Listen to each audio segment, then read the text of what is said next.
الله يرحمه اليوم وكل يوم. أه، كيف بنى النظام؟ على أي أساس؟ يلا ليتس جو، اجهزوا، حضروا ورقة وقلم. خلونا الآن نروح لمحاضرة علمية ومبسطة كل حد يفهمها، تيفهم هو ليش نظام الطيبات للدكتور ضياء العوضي الله يرحمه عمل هذه الضجة، وهل هو يناسب الكل؟ أعتقد لا، لأن الدليل أن في حالات صار عندها مشاكل وفي حالات ثانية واجد استفادوا. أوكي، ليش ما يناسب الكل؟ قبل ما نتكلم عن المشروع بكبره، ليش ما يناسب الكل؟ ما يناسب الكل لأن في فرق ما بين جسد الإنسان وآخر. يعني أنا أذكر مرة دكتور قالي، بروفيسور قالي حق الخلايا الجذعية اللي في أمريكا، اللي مرة سويت لكم لقاء معاه وشفتوه. أول شغلة عملها لي كان عمل لي شيء اسمه تحليل دي ان اي. الكلام ده من حوالي 6 7 سنين. تحليل الدي ان اي، الجينات، اوكي، او طريقة انك انت هل جسدك يتعامل مع الكربوهيدرات مع الكارب ولا لا. اوكي، اول حاجة عمل لي اياها ايام موضوع الخلايا الجذعيه، ولما رحت اتعلم عنده ما هي الخلايا الجذعيه وادرسها، ونفس الوقت قلت لكم اني انا عملت خلايا جذعيه. فاول فحص طلبه هو تحمل السكريات. في ناس، فلما ناقشته في ناس قال لي بروفيسور، قال لي وتعرفون رجل عمره 94 سنه، و94 سنه بكامل القوى العقليه والجسديه، وللان يحضر مؤتمرات ويلقي محاضرات، ومن اهم دكاتره الخلايا الجذعيه في العالم. في ناس جسدهم لا يتحمل الكارب، في خلل جيني عنده، وفي ناس عنده الكارب او الجلوكوز جسمه ما يجزئه، وفي ناس اكسجين ما عندها كفايه لنقل الجزيئات لكل الجسد. اذا نظام الكارب مش للجميع. لازم قبل ما تتجه، سواء كان نظام الطيبات أو نظام جيرسون، هو الاثنين فيهم نفس المعنى، تمام؟ قبل ما تتجه لازم في فحوصات تعملها وتتأكد. إذا شفت فحوصاتك مضبوطة، هذا يبقى النظام يناسبك، والأجساد اللي ما ناسبها النظام راح يكون عندها المشاكل.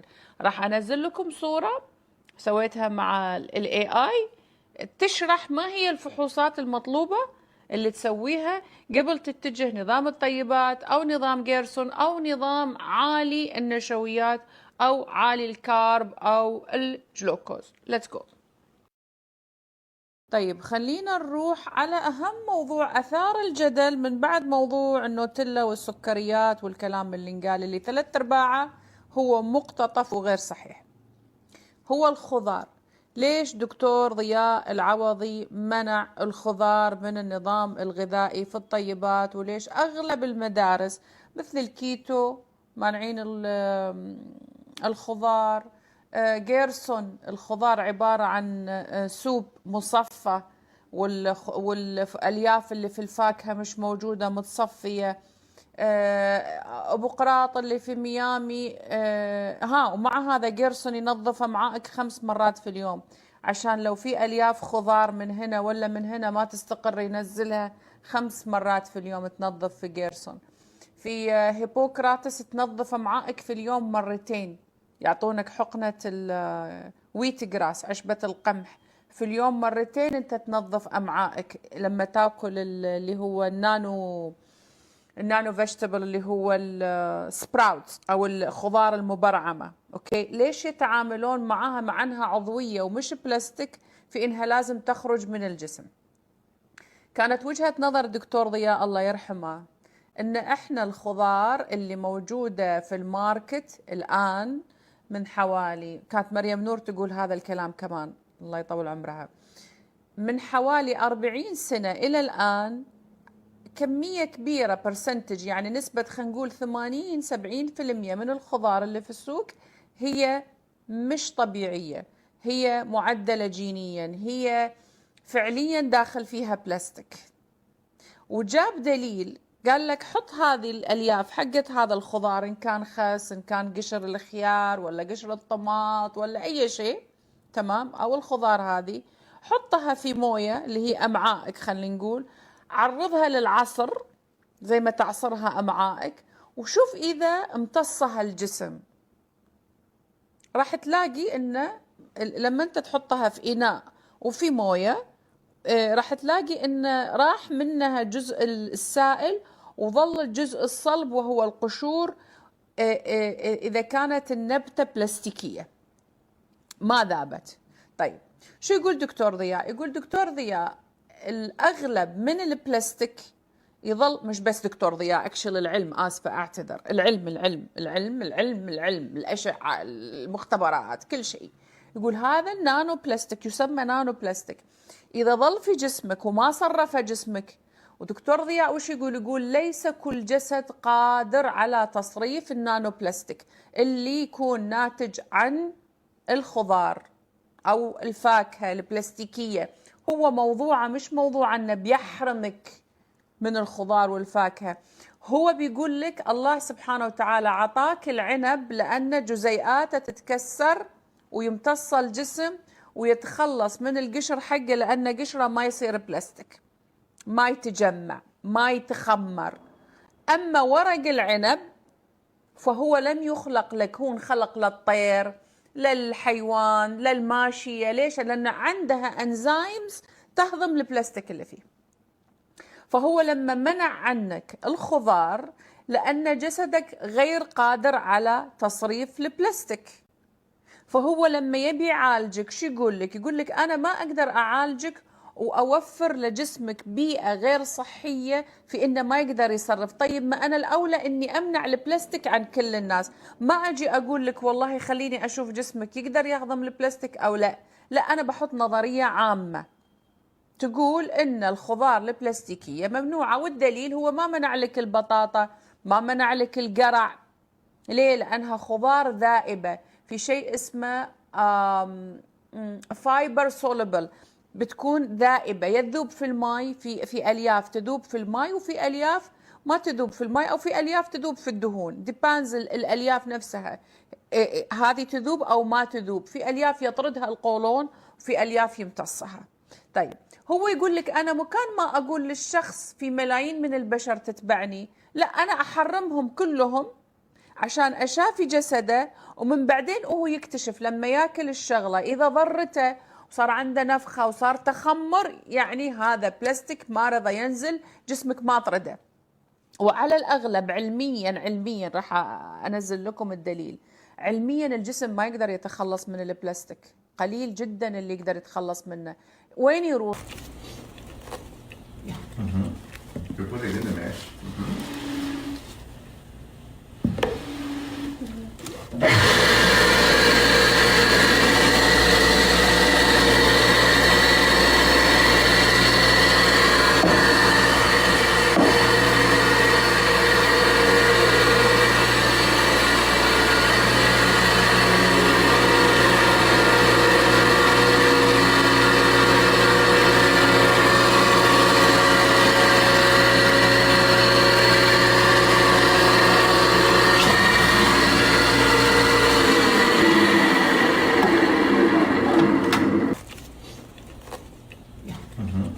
Du put it in the mash.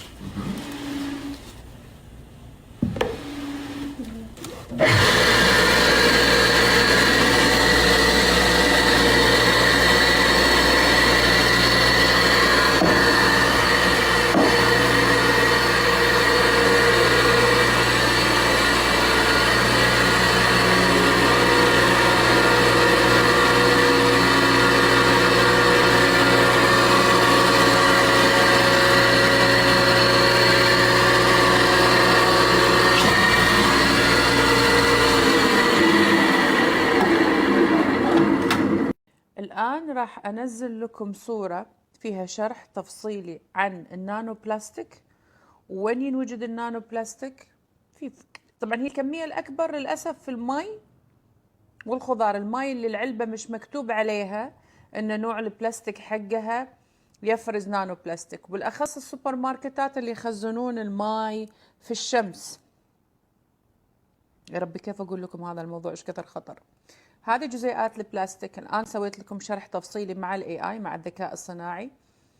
وين تروح؟ والدم اذا جسمك ما صرفها، which اغلب اجسامنا بسبب الامراض، بسبب الضغط العصبي، بسبب التوترات، بسبب اشياء كثيره هي غير قادره على التصريف. احنا مش زي اجدادنا، انا مش زي جدتي ولا زي جدي كيف كان اجسادهم عايشه على الطبيعه، فلو دخل حتى سم حيه لو تلدغهم حيه تلاقيهم يتشافون، لان جسمهم قادر على التصرف في هذا البلاستيك او هذا النانو بلاستيك او السموم. احنا مش قادرين، احنا ما عندنا هذه المقدره الا ربي سبحانه وتعالى. في ناس عندهم المقدره، اللي يعيشون في الارياف، اللي محافظين على جسدهم، اللي ياكلون طبيعي ممكن.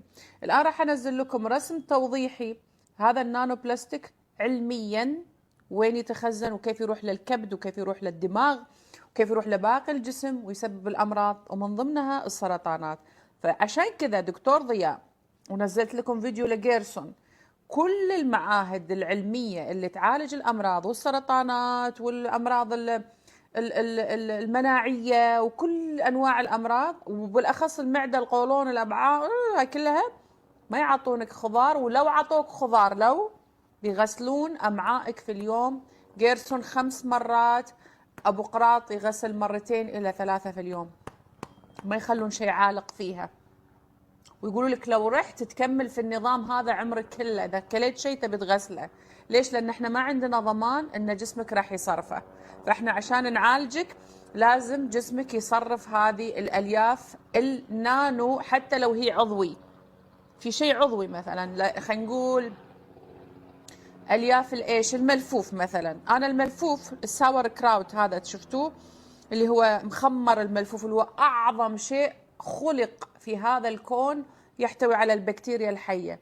والميزو اللي وريتكم يحتوي على البريبايوتيك، غذاء البكتيريا الحيه. اذا اعظم شيئين تعيش عليهم، تضيفهم لموضوع التمر والعسل والكذا، هم البريبايوتيك والبروبايوتيك. هو البكتيريا الحيه من الميزو، من المخمر الساور كراود ملفوف. انا وش اسوي في الملفوف؟ يا اخذ مويته اضربه في الخلاط، اخذ مويته، او اذا لقيته في مكان امضغه الله يعزكم وارمي الفايبر، ارمي اليافه. ليش؟ لان الملفوف ما يذوب، ويبغى له جسم قوي صرفه، يبغى له امعاء قويه، ويبغى له ناس امعاءها حديده، امعاء نعامه الصرفه. فدكتور ضياء وغيره من المدارس زي مدرسه الكارنيفور، زي مدرسه ابو قراص، زي مدرسه جيرسون، لما يتعاملون مع النانو بلاستيك اللي يجي من الخضار او من الطبيعه او من اشياء ثانيه، هم محقين جدا علميا، وراح انزل لكم الرسمه العلميه لهذا الموضوع. والآن نجي للموضوع الآخر والمهم جدا جدا جدا. من بعد ما فهمنا ليش الدكتور ضياء، وليس الدكتور ضياء فقط، يعني انتم ما سويتوا أزمة للكارنيفور يوم قالوا ممنوع الخضار توتالي، ما في شيء اسمه خضار ولا فاكهة ولا ألياف، في فقط لحوم وتكون عضوية. ودائما وأنا مشيت على الكارنيفور 2 ووريتكم بش كثر أنا استفدت، أوكي؟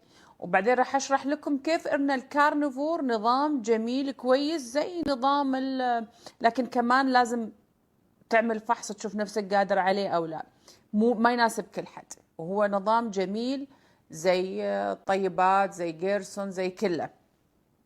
طيب، الشيء الثاني اللي الدكتور ضياء حرم الخضار والفاكهة بسببه المبيدات الحشرية اللي ترش. شنو قال لي؟ هذه ما انساها ليوم الدين.